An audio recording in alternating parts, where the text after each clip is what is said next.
कर रहे हैं करनी सेना वाले, कैसे देखती हैं इस पूरे इंसिडेंट को?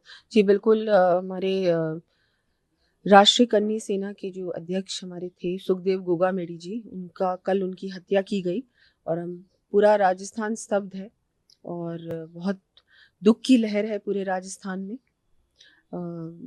जो ये हुआ बिल्कुल ऐसी चीज़ है कि जो अवॉइडेबल भी थी, क्योंकि उन्होंने कांग्रेस की सरकार 5 साल से है और उनको लगातार ये थ्रेट्स मिल रही थी। उन्होंने सरकार को कहा भी था कि मेरी सिक्योरिटी बढ़ाई जाए, लेकिन उनकी सिक्योरिटी नहीं बढ़ाई गई। ये रिस्पॉन्सिबिलिटी स्टेट गवर्नमेंट की थी। वो स्टेट गवर्नमेंट, हम सब जानते हैं स्टेट गवर्नमेंट का क्या रवैया था। लॉ एंड ऑर्डर ज़ीरो था राजस्थान में। और अब जो ये हुआ है ये बहुत ही गलत हुआ है। और जो मैंने भी कल डीजीपी से बात की, कमिश्नर से बात की कि तुरंत जो हत्यारे हैं उनको गिरफ्तार किया जाए। और उसके बाद मैं ये कहना चाहूँगी कि जो कार्रवाई होती है उसके बाद जो फास्ट ट्रैक में कार्रवाई हो और जल्द से जल्द इनको सज़ा कड़ी से कड़ी मिलनी चाहिए।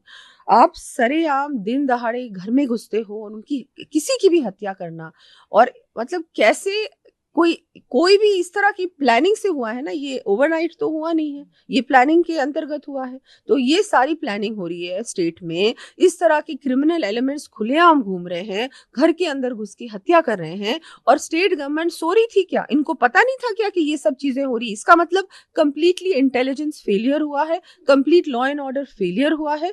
और अब तो क्या है, भारतीय जनता पार्टी की सरकार आ रही है और मैं तो ये चाहूंगी कि बिल्कुल इस तरह की ये जो घटना हुई है एक बहुत बड़ी मतलब इतना बड़ा धक्का लगा है कि पूरे राजस्थान को, आज राजस्थान बंद है और सब हर समाज में ये एक बहुत बड़ी ये सबको लग रहा है कि ये कैसे हो गया, ऐसे कैसे हो सकता है। और मतलब उन्होंने इतना कुछ किया है हर समाज के लिए, वो हमेशा आगे बढ़कर मदद करते थे, हमेशा अवेलेबल थे, सब कुछ उन्होंने बहुत कुछ किया है, बहुत कुछ दिया है समाज को। और उसके बाद ऐसे व्यक्ति के साथ इस तरह की घटना हो जाना, और इस तरह की घटना कैसे हुई, बहुत बड़ा शौक है ये। तो अब बिल्कुल इमीडिएट कार्रवाई हो, अरेस्ट कुछ हुए भी हैं, अरेस्ट के बाद जो कार्रवाई है वो तुरंत होनी चाहिए और कड़ी से कड़ी सजा मिलनी चाहिए। कहा जा रहा है थ्रेट्स के बावजूद सिक्योरिटी कम की गई अशोक गहलोत बिल्कुल सरकार द्वारा, तो इस तरीके की चीजों को कैसे देखती हैं नहीं, कि ये मुझे भी समझ में नहीं आ रहा कि कैसे सिक्योरिटी किसी की आप कम कर सकते हो। जो आपको लेटर भेज रहे हैं कि मेरी सिक्योरिटी बढ़ाई जाए, उन्होंने टीवी चैनल में भी बोला है कि मेरे को इस तरह की थ्रेट्स मिल रही हैं, उसके बाद भी आप कुछ नहीं कर रहे हैं, आप सिक्योरिटी कम कर रहे हैं।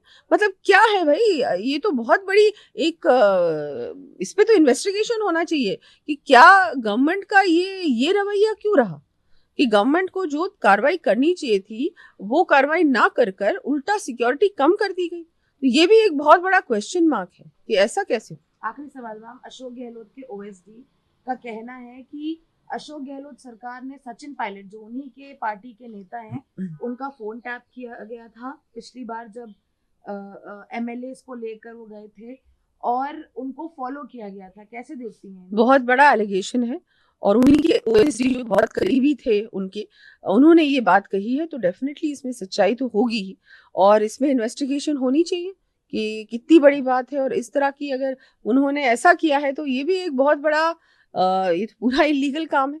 और अगर ऐसा किया है तो कार्रवाई होनी चाहिए और भाजपा मांग इन्वेस्टिगेशन होनी करेगी? चाहिए। बिल्कुल करेगी करेगी, क्योंकि ये बहुत बड़ी बात कह रहे हैं, छोटी बात नहीं कह रहे हैं। और इस पे इन्वेस्टिगेशन होनी चाहिए और फिर कार्रवाई भी होनी चाहिए। Thank you ma'am.